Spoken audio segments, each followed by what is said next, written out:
কোচবিহার নাটাবাড়ি বিধানসভা কেন্দ্রের অন্তর্গত 17 নম্বর মণ্ডলের 147 নম্বর বুথের প্রায় 15টি পরিবার বিজেপি ছেড়ে তৃণমূল কংগ্রেসে যোগদান করে বলে জানান কোচবিহার জেলা তৃণমূল সভাপতি অভিজিৎ দে ভৌমিক।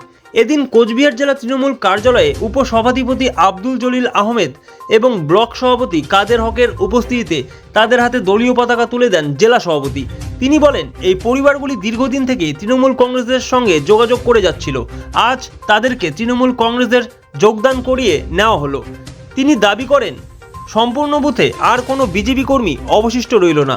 যোগদান করা বিজেপি বুথ সভাপতি কাজল ধর জানান, দীর্ঘদিন থেকে তারা বিজেপির সঙ্গে যুক্ত ছিল, কিন্তু তাদের বিপদে আপদে বিজেপি কোনো রকম সহযোগিতা করেনি। তাদের সহকর্মীকে মিথ্যা মামলায় জড়িয়ে দেওয়া হয়েছিল, কিন্তু সেক্ষেত্রেও সাহায্য চাওয়া হলে মুখ ফিরিয়ে নিয়েছে বিজেপি নেতৃত্বরা। ঠিক সেই কারণেই আজ তারা দলবদল করে তৃণমূল কংগ্রেসে যোগদান করেছে। কি বিষয়ে প্রেস মিট আছে? আজকে আমাদের কুচবিহার ব্লক 1-এর বিজেপির জেডপির 17 গুয়াহাটি 1 নং অঞ্চলে সেখানে 147 নং বুথ, সেই বুথ থেকে ভারতীয় জনতা পার্টি ছেড়ে পুরো বুথের যারা লোকজন আছে কর্মীরা সবাই আজকে তৃণমূল কংগ্রেসে যোগদান করছেন।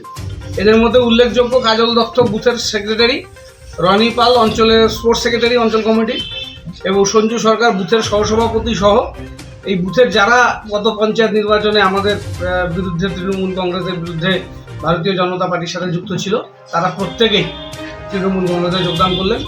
সেখানে এদেরকে মিথ্যা মামলায় বিজেপি ফাঁসাবার একটা চেষ্টা করেছিল, সেখান থেকে তারা একটা অভিজ্ঞতা নিয়েছে যে বিজেপি যারা করেন তারা নিজেদের স্বার্থে যে কাউকে যে কোনো ঘটনার সম্মুখীন করে দিতে পারে, তাতে কারো হাজতবাস হলেও তাদের কোনো ক্ষতি নেই।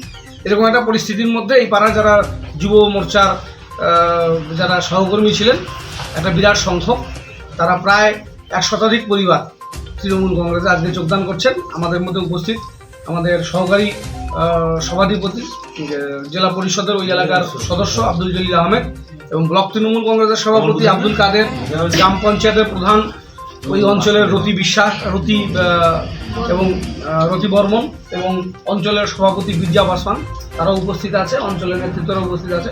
তাদের সকলকে রেখে আমরা এদেরকে যোগদান করাচ্ছি। সেক্ষেত্রে আমাদের যোগদানের ক্ষেত্রে যোগাযোগ যিনি করেছেন আমাদের রাজ্য তৃণমূল ছাত্র পরিষদের সাধারণ সম্পাদক সায়নদীপ গোস্বামী, তার মাধ্যমে ওরা যোগাযোগ করে আমাদের কাছে এসছে, আমরা তাদের কাজে যোগদান করেছি। হ্যাঁ, কি কারণে দাদা বিজেপি ছেড়ে তৃণমূলে যুক্ত? তোমার হাতে বিজেপি আমার নামে একটা কেস হয়েছিল। বিজেপির থেকে বিজেপির নেতাদের অনেক বলেছি, পায়েও ধরেছি, কিন্তু ওরা আমার জন্য কিচ্ছু করেনি, চোখের জলও ফেলেছি, কিচ্ছু করেনি। বিজেপিকে এত ভালোবাসতাম, সেই বিজেপির নেতারা খালি কর্মীদের আগেই দেয়, কিন্তু ওরা পিছনে থাকে না। আর মমতা ব্যানার্জির উন্নয়নের জন্য, অভিষেক বন্দ্যোপাধ্যায়ের উন্নয়নের জন্য আগামী 2024 লোকসভা ভোটে আমরা সবাই আছি পাশে, আর সবাইকে নিয়ে কাজ করব। পাশের বুথগুলোকে নিয়েও আমরা টাকা দিই।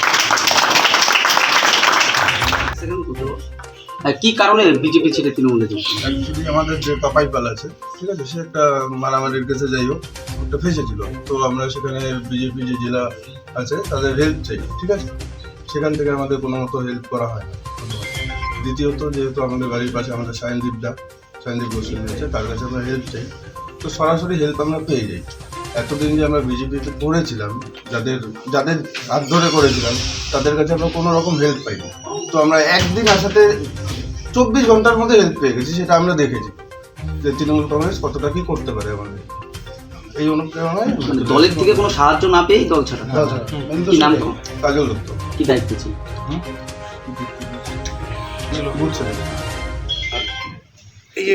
বিজেপি ছাড়া কারণ একটাই উদ্দেশ্য, কারণ আমরা এখন বুঝতে পারিনি যে আমরা কোন পার্টি করতাম, আমরা কার সঙ্গে ছিলাম। আমাদের উপর যারা ছিল তারা আমাকে অন্যভাবে ব্যবহার করতো, আমাদেরকে মিথ্যা মামলা ভাসানো হয়েছিল। তাই আমরা অ্যাকচুয়ালি আমাদের পশ্চিমবঙ্গের মাননীয় মুখ্যমন্ত্রী মমতা ব্যানার্জির উন্নয়নের যে কাজগুলো করতেছে তাদের খুব ভালো লাগে আমাদের, সেই সব জন্য আমরা তৃণমূল যোগদান করছি। মমতা ব্যানার্জির উন্নয়ন এতদিন পরে মনে পড়লো কেন? অ্যাকচুয়ালি আমি বলছি আজকে স্পন্সর্ড বাই বিশাল এম্পোরিয়াম। যুগ বদলেছে জীবনের ধারা, তাই নিজের ঘরকে শৌখিনতায় মুড়ে ফেলতে চলে আসুন।